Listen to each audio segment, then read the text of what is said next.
General equation of second degree video number 10 पर हम लोग पहुंच गए हैं और इसमें हम आपको बताने जा रहे हैं conics through the intersection of two conics. पहले भी हम चर्चा कर चुके हैं general equation of second degree. ये जो प्लेलिस्ट है ये लंबा है थोड़ा, इसमें काफ़ी वीडियोस होंगे। हम समझते हैं 20 तो क्रॉस कर ही जाएगा, या हो सकता है 20 तक पहुँचे। 20 अगर नहीं क्रॉस करेगा तो 20 तक पहुँच सकता है। तो आप देखें बोर्ड पे दो इक्वेशन हमने लिखा हुआ है, φ1 xy equal to 0 and φ2 xy equal to 0। ये दो कोनिक्स हैं।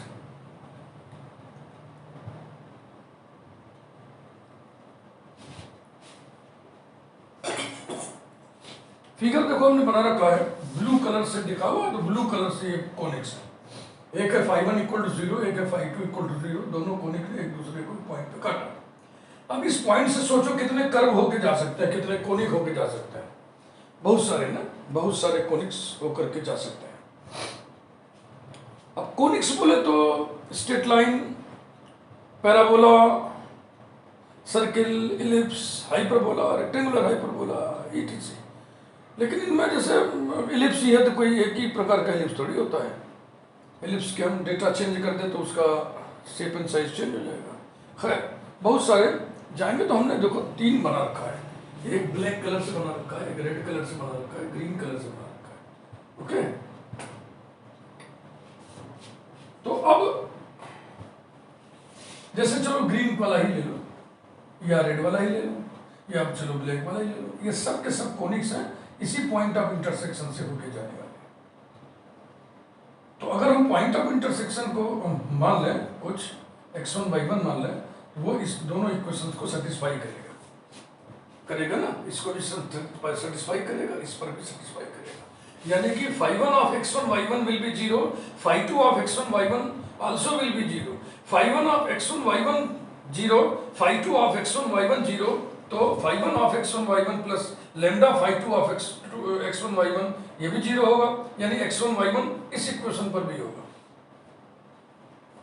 बात समझ रहे हो? हाँ, ये केवल हम φ1 φ2 लिख दिए हैं, इसके ब्रैकेट में लिखना छोड़ दिया। जैसे यहाँ xy लिखा है, वहाँ भी xy लिखा है। अब यहाँ x1 y1 किए, यहाँ भी x1 y1 किए, तो यहाँ भी x1 y1 कर दीजिए। तो φ1 ऑफ x1 y1 0 है, φ2 ऑफ x1 y1 0 है। तो इन दोनों का ये जो लीनियर कॉम्बिनेशन है ये भी 0 होगा। यानी कि x1 y1 जो पॉइंट है वो इस कोनिक पर भी स्थित होगा। यानी कि यही वो कोनिक है, यही इक्वेशन है उस कोनिक का, या उन कोनिक्स का जो इस कोनिक के पॉइंट ऑफ इंटरसेक्शन से होकर जाते हैं। अब इस पर बेस्ड आइए हम लोग कुछ एग्जांपल्स देख लें, तो ये बात पूरी हो जाएगी।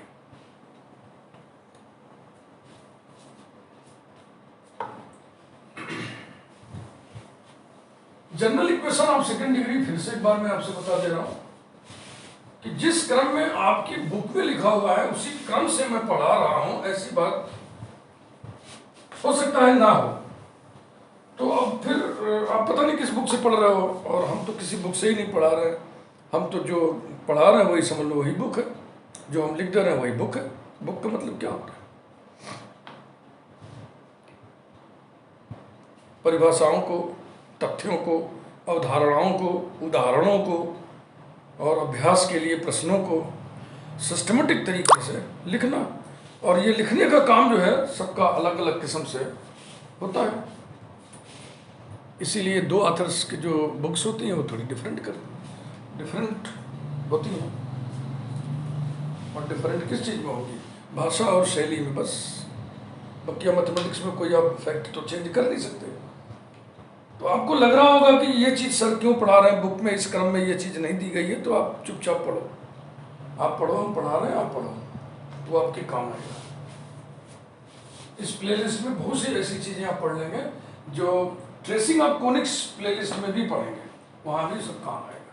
आइए एग्जाम्पल नंबर 1 हम लिखें। In general two parabolas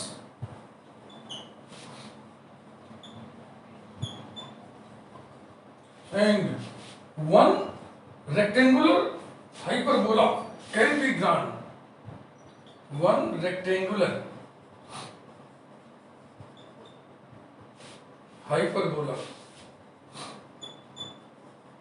can be drawn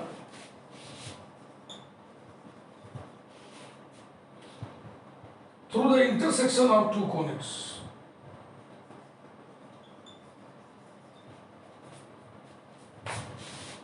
Through the intersection of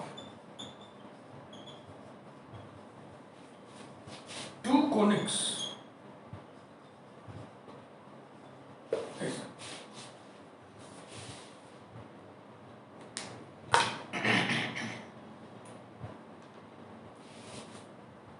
तो दो कोनिक्स के पहले इक्वेशन लिखिए. phi1 of xy a1 x square plus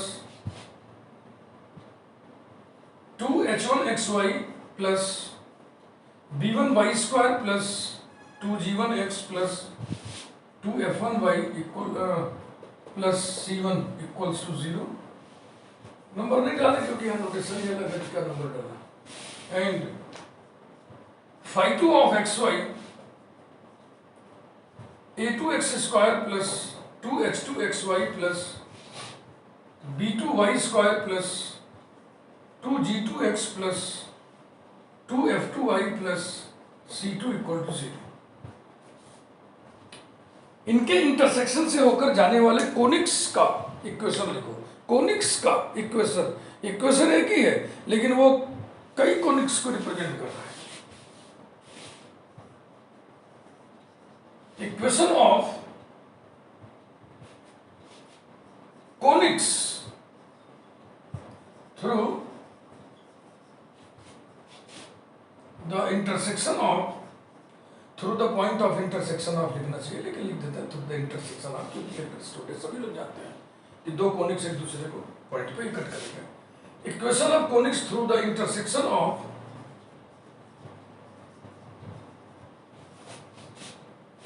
the conics phi1 equal to 0 and phi2 equal to 0 is phi1 plus lambda phi2. इसमें lambda से multiply करके इसमें जोड़ना है. तो कैसे बन जाएगा इक्वेशन?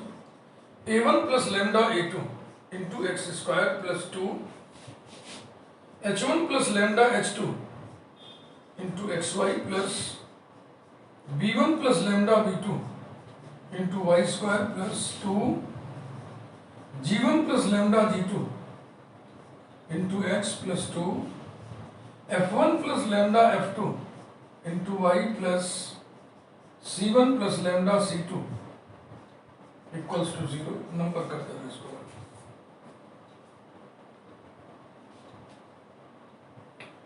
क्वेश्चन को पढ़ लो.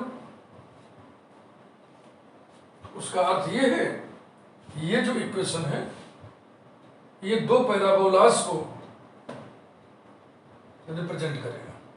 यानी कि ये इक्वेशन अगर पैराबोला को रिप्रेजेंट करेगा तो पैराबोलास की संख्या 2 होगी. ये इक्वेशन अगर रेक्टेंगुलर हाइपरबोला को रिप्रेजेंट करेगा तो रेक्टेंगुलर हाइपरबोला की संख्या 1 होगी. यही करना है. तो चलो करते हैं.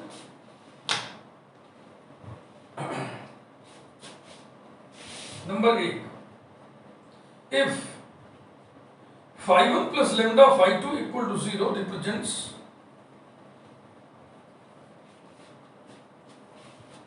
a parabola,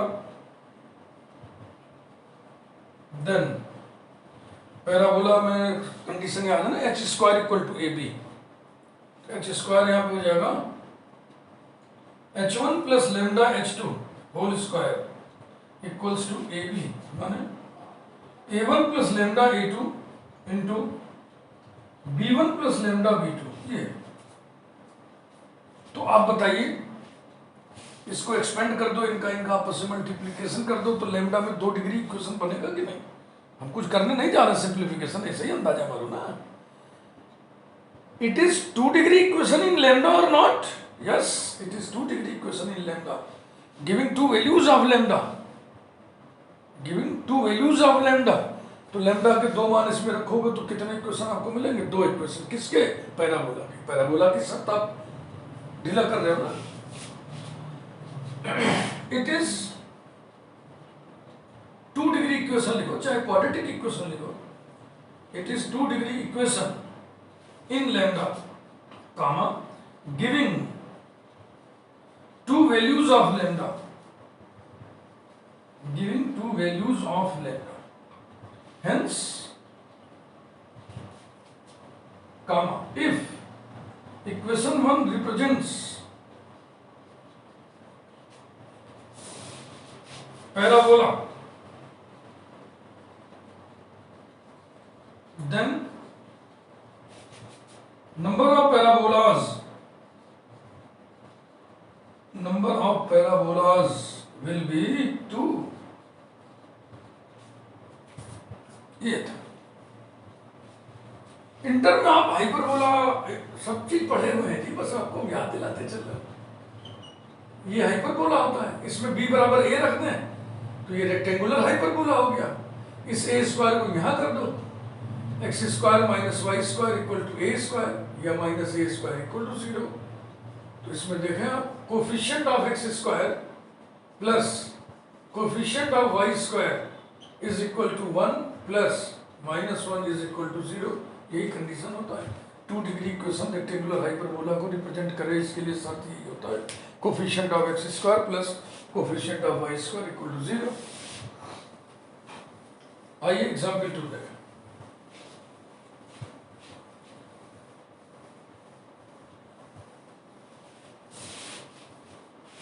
अरे नहीं, अभी तो इसमें काम बाकी था, sorry. Number 2,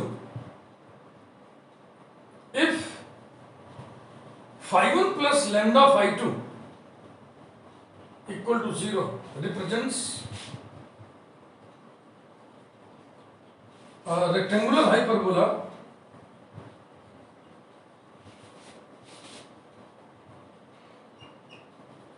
then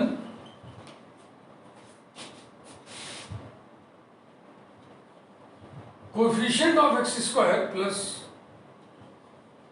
coefficient of y square equal to 0. That is, याद करें तो मिटा दिए, ध्यान लगाए।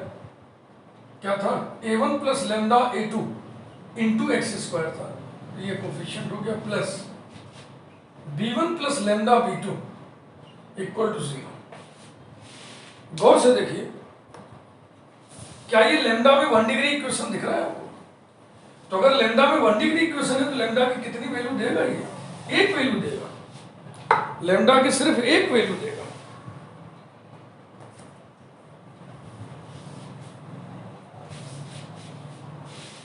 It is 1 degree equation, 1 degree equation in lambda comma giving only one value, only one value of lambda। इसका मतलब क्या हुआ? Hence, if equation 1 represents a rectangular hyperbola,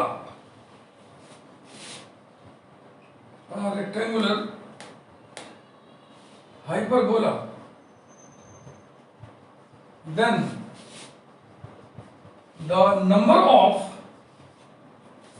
rectangular hyperbola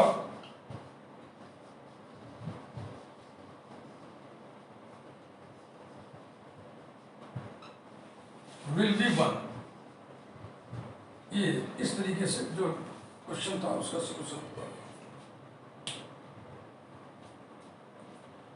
कि दो कोनिक से होकर जाने वाले कोनिक्स में यदि वो कोनिक पैराबोला को रिप्रेजेंट करेगा तो पैराबोलास की संख्या 2 होगी।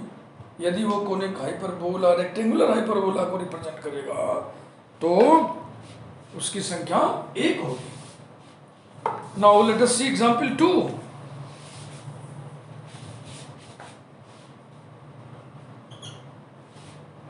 All conics which pass through the points of intersection, which pass through the points of intersection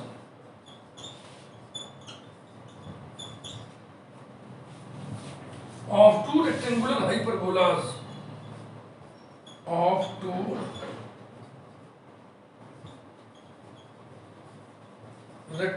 hyperbolas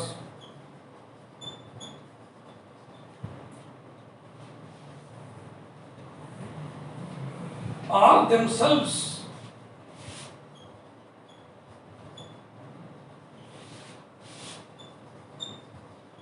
rectangular hyperbolas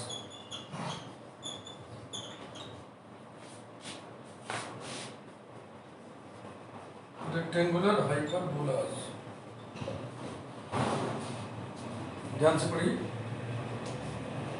वो सारे कोनिक्स जो दो रेक्टेंगुलर हाइपरबोलास के इंटरसेक्शन से होकर जाते हैं, वो सारे कोनिक्स खुद भी रेक्टेंगुलर हाइपरबोलास होंगे। यही है एग्जाम्पल का मर्म। Let us solve it.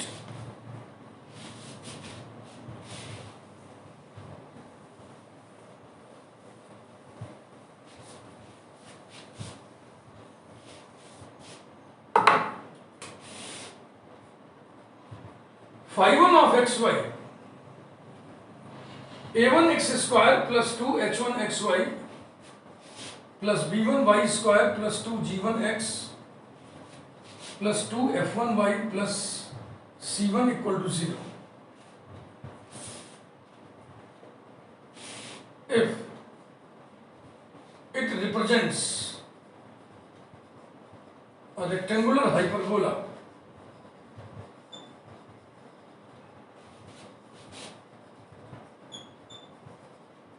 then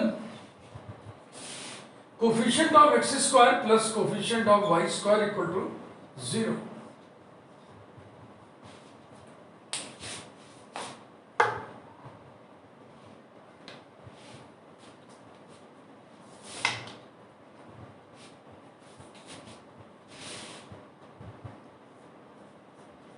Phi 2 of xy a2 x square plus 2 h2 xy plus b2 y square plus 2 g2 x plus 2 f2 y plus c2 equal to 0.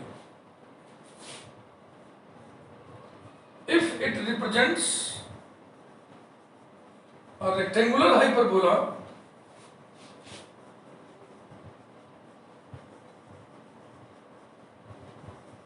then coefficient of x square plus coefficient of y square must be 0. Number 2.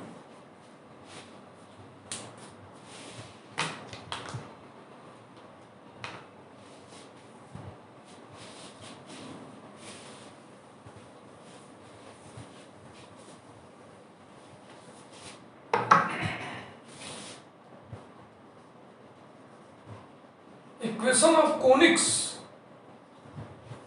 through the intersection of rectangular hyperbolas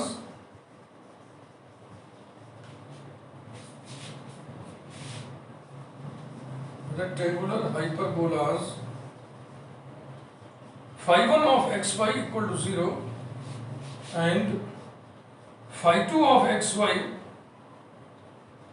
equal to 0 is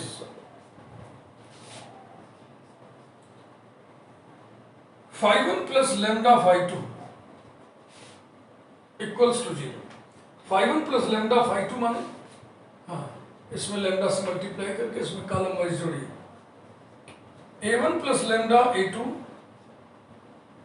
into x square plus twice h1 plus lambda h2 into xy plus b1 plus lambda b2 into y square plus twice g1 plus lambda g2 multiplied by x plus twice f1 plus lambda f2 multiplied by y plus c1 plus lambda c2 equals to 0. Number 3. हम ये दावा कर रहे हैं कि rectangular hyperbola को represent करेगा। It represents a rectangular hyperbola. It represents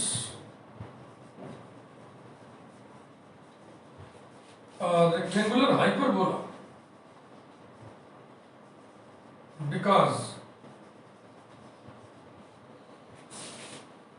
और जगह पर नीचे लिखो, अच्छा लगेगा। Coefficient of x square plus coefficient of y square is equal to, x square का कोफिशिएंट इसमें कितना है, a1 plus lambda a2 plus y square का कोफिशिएंट कितना है, b1 plus lambda b2 which is a1 plus b1 plus lambda times a2 plus b2 equals to 0 plus lambda 0 by 1 and 2. I didn't देखो, a1 plus b1 is equal to 0, a2 plus b2 is equal to 0. इसमें भी आ गया, बस बात खत्म हो गई। दो रेक्टेंगुलर हाइपरबोलास के पॉइंट्स ऑफ इंटरसेक्शन से, पॉइंट ऑफ इंटरसेक्शन से होकर जाने वाले जितने भी जितने भी कोनिक्स होंगे वो सब के सब क्या होंगे, रेक्टेंगुलर हाइपरबोलास ही होंगे। ये था। आइए हम लोग एग्जाम्पल 3 की ओर बढ़े।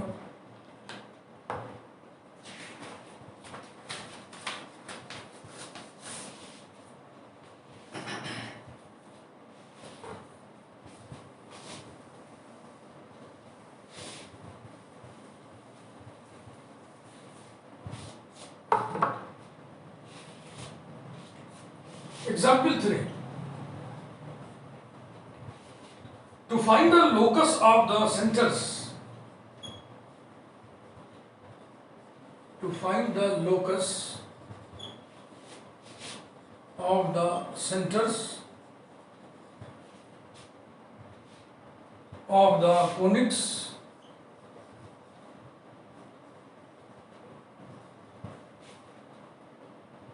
through the points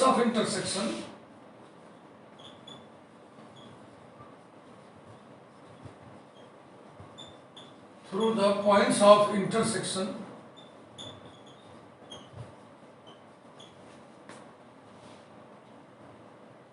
of the conics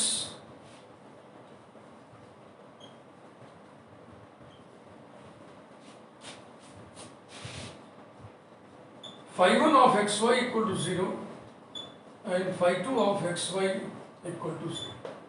ये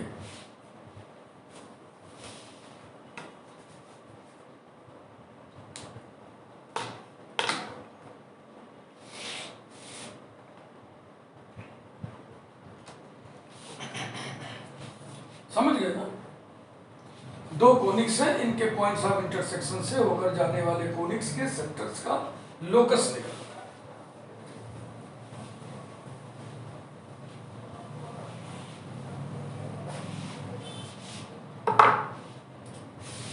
स्टार्ट लीजिए। Phi 1 of x Y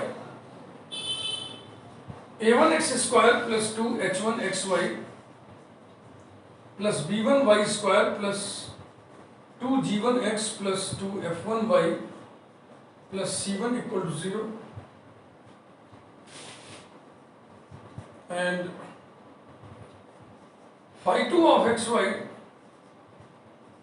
a2 x square plus 2 h2 xy plus b2 y square plus 2 g2 x plus 2 f2 y plus c2 equal to 0.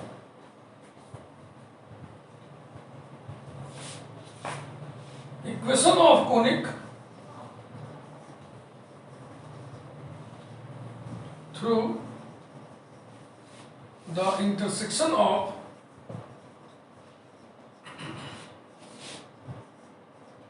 phi 1 equal to 0 and phi 2 equal to 0 is phi 1 plus lambda phi 2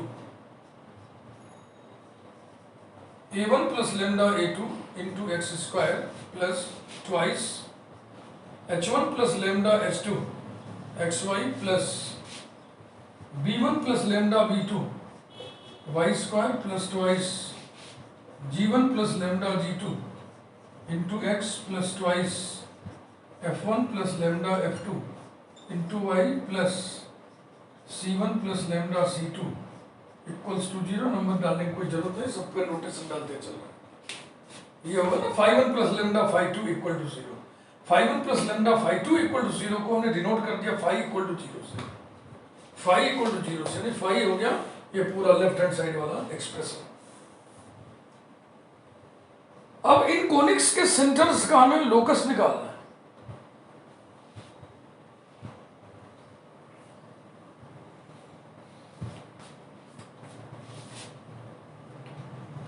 The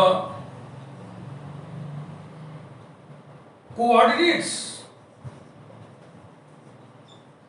of the centers of these conics are given by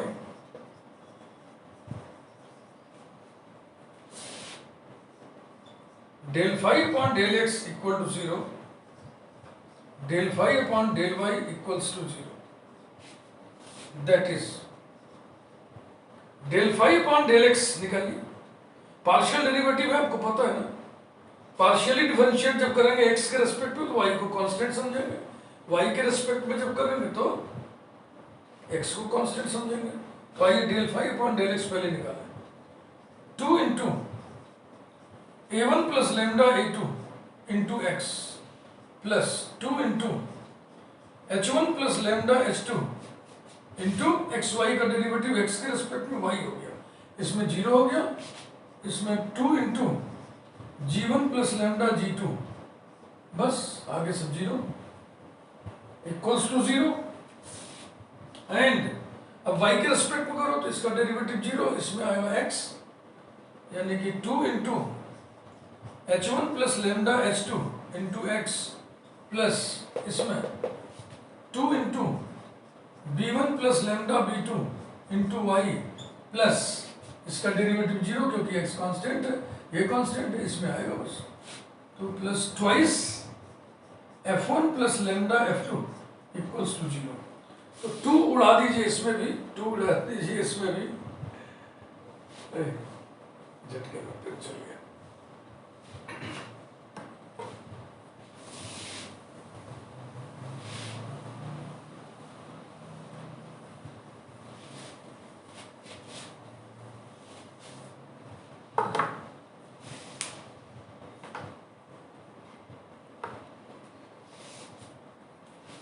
Implies that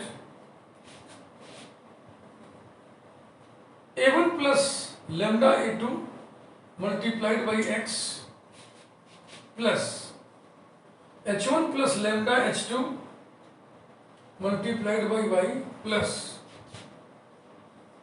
g1 plus lambda g2 equals to 0 and h1 plus lambda h2 into x plus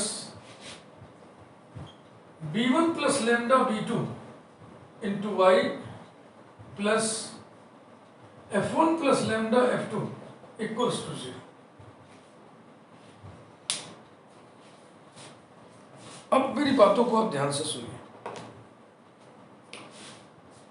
मतलब यह है कि इन दोनों equations को आप solve करोगे तो centres के कोऑर्डिनेट्स मिल जाएंगे, सेंटर्स के कोऑर्डिनेट्स मिल जाएंगे।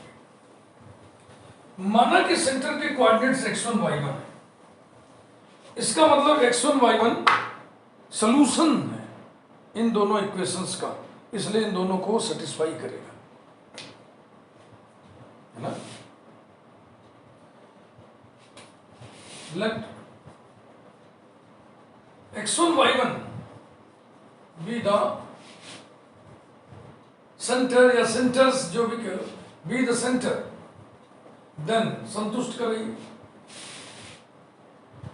a1 plus lambda a2 into x, इसको अब लिखो मत, बस मेरी बात को सुनो, plus h1 plus lambda h2 into y1 plus g1 plus lambda g2 equal to 0 and h1 plus lambda h2 into x1 plus b1 plus lambda b2 into y1 plus f1 plus lambda f2 equal to 0। ये दो आ जाएंगे,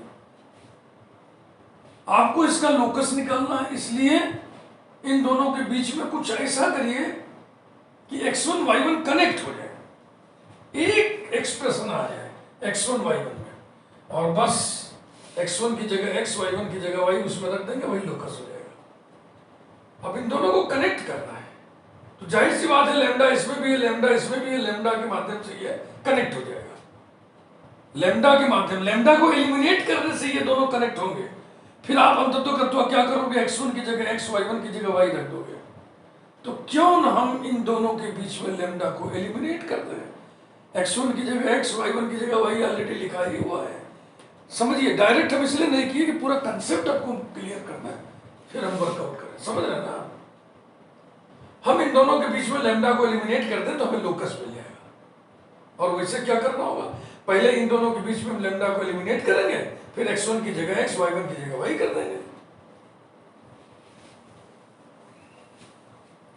तो चलो lambda को हम eliminate करें, तो lambda की वैल्यू वहां से यहां से निकालना होगा। कैसे निकालोगे, इंप्लाइज दैट लैम्डा कॉमन ले लो, ब्रैकेट में क्या क्या बचेगा, a2x plus h2y plus g2 equal to minus bracket में a1x plus h1y plus g1 and lambda into दूसरे में आइए, दूसरे में आइए h2x plus b2y plus f2 equal to minus of h1x plus b1y plus f1। Lambda के दोनों values को इक्वेट कर दो रे बाबा, बस हो गया। एलिमिनेटिंग लैम्डा,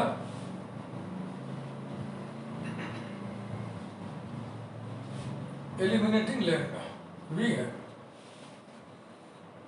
इसमें लैम्डा की वैल्यू क्या आएगी, minus this bracket upon this bracket.